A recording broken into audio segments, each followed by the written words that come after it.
Um, Run hard, hit the holes, and get outside more. That's my advantage because I'm faster and just outside, yes. What was it about this team that clicked on offense, and how do you keep that up? That our blockers, they open the hole good, and enough for me to squeeze through so I can get out in the open and just run.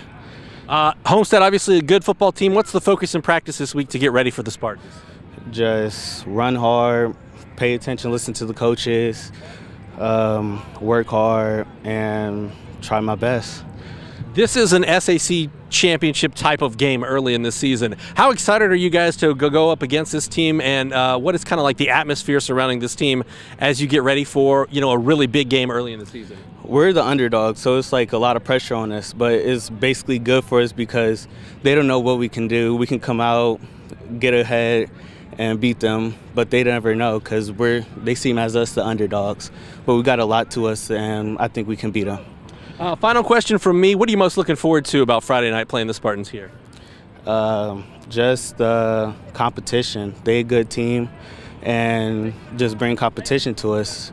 Make me work my hardest, and yeah, hope I can just do well. Take away from that contest that you can apply here in week 2. What are some of the things you try to roll over and duplicate this week? Well, run defense was really tested. We need to keep working on that. Hopefully that carries over and we can stop them in the run. We weren't really challenged deep. We didn't get too many passes, so that'll be something changed this week, that we definitely will get a lot of passes and a lot of deep possible threats. Yeah, that kind of leads into my next question. What does Homestead present that concerns you, and what are some of the things you're working on this week to get ready for, what is historically a pretty explosive offense for the Spartans?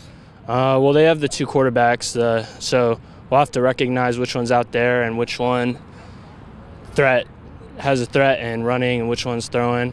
And the throw they got the 2 seams up the middle that our free safety has to split between, and got to make sure they don't get quick deep balls. This is an SAC type championship game early in the season. So how excited is this team to go out and play in a game that ultimately could help determine who wins the SAC's victory bell?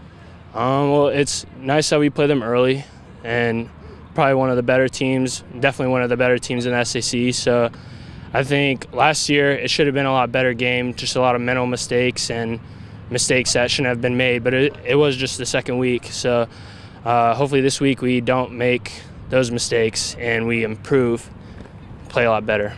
Final question, what are you most looking forward to about this game on Friday night? First home game. Yeah, just the environment, because hopefully we have a lot more fans out, and we know they always come with the fans, so it'll be a good, loud game. We were really pleased with really all facets of the game, honestly. We weren't sure exactly offensively what we had going into the game, and then when the weather happens as it does, boy, I mean, with the spread offense, with a team like us that likes to throw the ball if we can, that can be a little frightening. And then Jake Bird, our quarterback, we need him to be a quarterback that really controls the ball better than he did previously. So all those things combined, you don't know what's going to happen, particularly in a weather game like that. And then it's week 1 on top of it. So we were really pleased. I know that Jake's stat line isn't real. I mean, like if you were to say 6 for 22 after the game, that's what he's going to be. You'd probably think to yourself, well, he didn't have a very good game. But honestly, we were pleased. I thought he made a lot of good decisions. We had some drops. He managed the game well.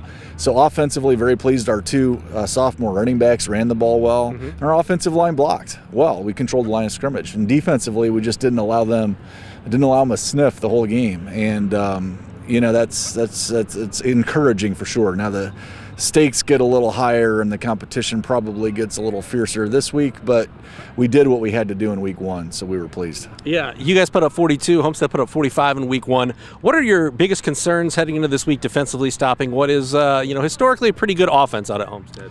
Well, they do a lot. They do everything you want an offense to do well. They run the ball well, and they throw the ball well with what appears to be two pretty good quarterbacks.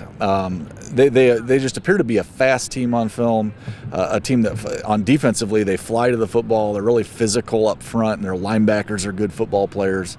And they're going to be where they're supposed to be. They're very well coached. So it's just, Homestead is one of those teams in this conference that provides the ultimate challenge. So we need to, while we can be pleased with what we did in week 1, we need to be ready to amp up our game a lot here in week 2.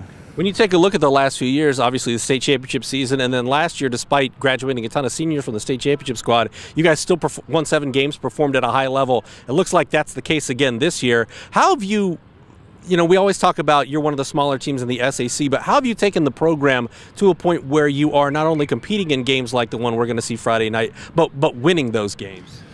Well, we have a lot of really good coaches on this staff that spend a lot of good time with their players and coach them up, and we think we put together plans that allow our kids to be successful. We take chances when we have to, and then ultimately it's about the kids. I mean, we've had good kids in the program really the last several years. In fact, there were some years, if you go back to like 2012, where we finished 2-8, but I really felt like we were close. Like, we were in these games and just couldn't quite finish them. So a lot of these kids kind of laid the groundwork, and then it becomes a deal where you're just expecting to perform well. And that whole concept of expectations is huge.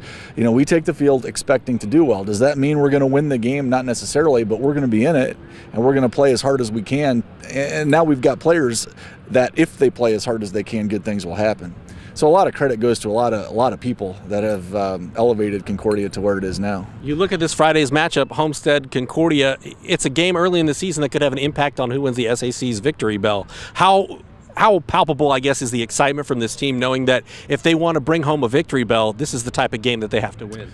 Yeah, we don't approach things quite that way, and perhaps that's a fault of our staff, I don't know, but our vision is always 1 week at a time. Our kids are really excited to play Homestead, I know that, but we're really excited to play Southside in week 1 and then Snyder in week 3.